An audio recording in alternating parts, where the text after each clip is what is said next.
നമസ്കാരം. അമേരിക്കൻ പ്രസിഡന്റായി Donald Trump അധികാരമേറ്റ നിമിഷം മുതൽ ചൈനയുടെ കഷ്ടകാലം തുടങ്ങിയെന്നുള്ളതാണ് സത്യം. ചൈനീസ് ഉൽപ്പന്നങ്ങൾക്ക് തീരുവ ചുമത്താൻ ആലോചിച്ചതുമായി അമേരിക്കൻ പ്രസിഡന്റ് ഡൊണാൾഡ് ട്രംപ് ഇതിനോടകം തന്നെ സൂചിപ്പിച്ചിട്ടുണ്ട്. എന്നാൽ ഇനി ചൈനയ്ക്ക് പിടിച്ചു നിൽക്കണമെങ്കിൽ ഭാരതത്തിന്റെ കൂടെ കൂടണമെന്നുള്ളത് അവർക്ക് തന്നെ മനസ്സിലായി എന്നതാണ് സത്യം. ഇന്ത്യയുടെ നയതന്ത്രം ലോകം മുഴുവൻ അത്ഭുതത്തോടെയാണ് നോക്കിക്കാണുന്നത്. അമേരിക്കയും റഷ്യയും ഒരുപോലെ സുഹൃത്തുക്കളാക്കി കൊണ്ടുപോകുന്ന ഭാരതത്തിന്റെ നയതന്ത്രം മറ്റ് രാജ്യക്കാർക്ക് തികച്ചും അസൂയ ഉണ്ടാക്കുന്ന ഒന്നു തന്നെയാണ്. എന്നാൽ ഇപ്പോൾ ചൈനയും കൂടെ കൂടിയിരിക്കുകയാണ് ഭാരതം. ഇന്ത്യ ഇല്ലാതെ മുന്നോട്ടു പോകാൻ ബുദ്ധിമുട്ടാണെന്ന അഭിപ്രായവുമായി രംഗത്ത് വന്നിരിക്കുകയാണ് ചൈനീസ് വിദേശകാര്യ മന്ത്രാലയം. എന്തുകൊണ്ടാണ് ഇന്ത്യയെ വിശ്വഗുരു എന്ന് വിളിക്കേണ്ടതെന്ന കാര്യത്തിന് അടിവരയിടുകയാണ് ഭാരതം ഇപ്പോൾ. ഇന്ത്യയുടെയും ചൈനയുടെയും പരസ്പര സഹകരണം കാലഘട്ടത്തിന്റെ ആവശ്യമാണെന്ന അഭിപ്രായവുമായി രംഗത്ത് വന്നിരിക്കുകയാണ് ചൈനീസ് വിദേശകാര്യ മന്ത്രാലയം. ചൈനീസ് വിദേശകാര്യ മന്ത്രാലയ വക്താവ് ഗുവോ ജിയാകുൽ ആണ് ഇരു രാജ്യങ്ങളും തമ്മിലുള്ള സഹകരണത്തിന്റെ പ്രാധാന്യം എടുത്തു പറഞ്ഞ് രംഗത്ത് വന്നത്. രണ്ട് പ്രധാന സംസ്കാരങ്ങൾ, വികസ്വര രാജ്യങ്ങൾ, വളർന്നുവരുന്ന സമ്പദ് വ്യവസ്ഥകൾ, ചൈനയും ഇന്ത്യയും വികസനത്തിൽ ശ്രദ്ധ കേന്ദ്രീകരിക്കുകയും സഹകരണത്തിൽ ഏർപ്പെടുകയും വേണം.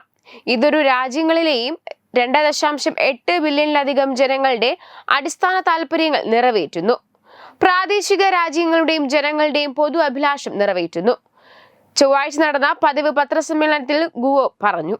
ചൈനയും ഇന്ത്യയും പരസ്പരം ഭീഷണിയല്ല, വികസനത്തിനുള്ള അവസരമാണെന്നും മത്സരിക്കുന്നതിനേക്കാൾ സഹകരണ പങ്കാളികളാണെന്നും ഉൾപ്പെടെ പ്രസിഡന്റ് ഷി ജിൻപിങ്ങും പ്രധാനമന്ത്രി നരേന്ദ്രമോദിയും തമ്മിൽ കസാനിൽ നടന്ന കൂടിക്കാഴ്ചയിൽ ഉണ്ടാക്കിയ പ്രധാനപ്പെട്ട പൊതുധാരണകൾ ഇരുപക്ഷവും ആത്മാർത്ഥമായി നടപ്പിലാക്കേണ്ടതുണ്ട്.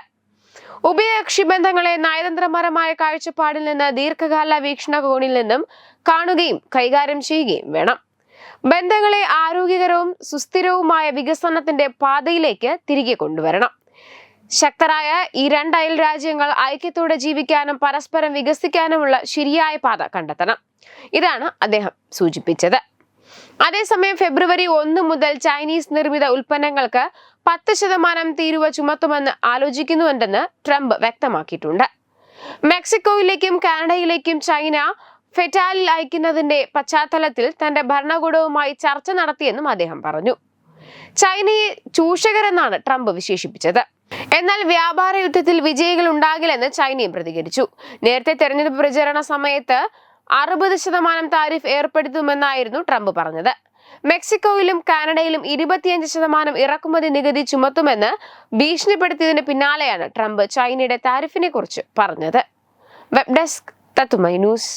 Branding partner Edubix online executive education, focus physiotherapy centre Pattom, Unnath engineering Gujarat, തീർത്ഥയാത്ര.com, അയൺ ബിൽഡ് ഗുജറാത്ത്.